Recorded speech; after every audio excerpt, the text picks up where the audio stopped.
baay'een keessan beektu jireenya ofii jijjiiruun salphaamti. Abjuu kee bira ga'uuf adeemsarra irra jirta. Garuu rakkina baay'ee arguuf jirta. Kufaatii baay'ee arguuf jirta. Dhukkubbii baay'ee arguuf jirta. Yeroo baay'ee sodaachisaa fuuldura kee jiraachuu danda'a. Yeroo ati uumaa kee maaliif kun hundi ana irratti raawwate jettee gaafattu fuuldura kee jira.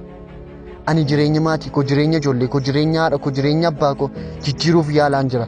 Wanta nama kan ani haatee tokkoyyuu hin jiru. Maaliif kun hundi ana irratti raawwate jechuu dandeessa. Garuu wanti kun hundi muuxannoo jireenya. Abjuu kee bira ga'uuf abdiin kutati. Rakkinni baay'ee sitti dhufa. Garuu rakkinicha si biratti hafuuf miti kan dhufe seenaa ta'ee darbuuf malee. Namoota iddoo guddaa ga'an keessa ati nama tokko akka taate amanuu qabda. Abjuu kee jiraachuu barbaadde yoo ta'e namoota duubatti si harkisan jireenya kee keessaa baasi. Namoota abjuu isaanii hordofanii jireenya hiikaa guddaa qabdi. Baay'ee milkaa'uu barbaadde yoo ta'e hanga kana dura hojjettee hin beekne hojjedhu. Akka ta'u ofirratti hojjettu si gaafachaa hin jira. Akka ta'u ofirratti hojjettu an abjuu koodhaaf duufiyyuu qophaa'aadha. Kana hanga fedhina rakkisuu danda'a. Garuu gochuuf duubatti hin deemu. Yaada koo dhiyeessuun barbaada. Akkam gochuu danda'u agarsiisuun barbaada.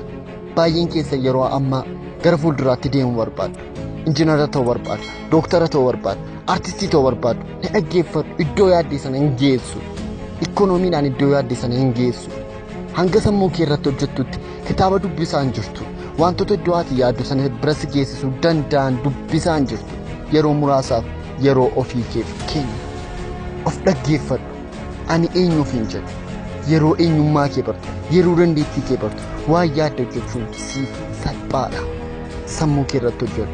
Ammayyuu waa'ee abjuu kee haasa'u, ammayyuu waa'ee galma kee haasa'u.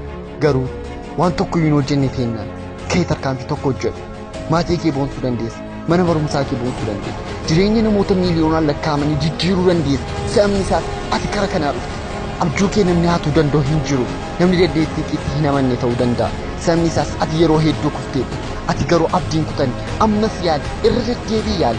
Abjuu kee qofaa ilaali. Abdiin kutati. Ofitti amani. Hin xumuran. Hangaan hin abjuu kee jiraachuu dandeessa.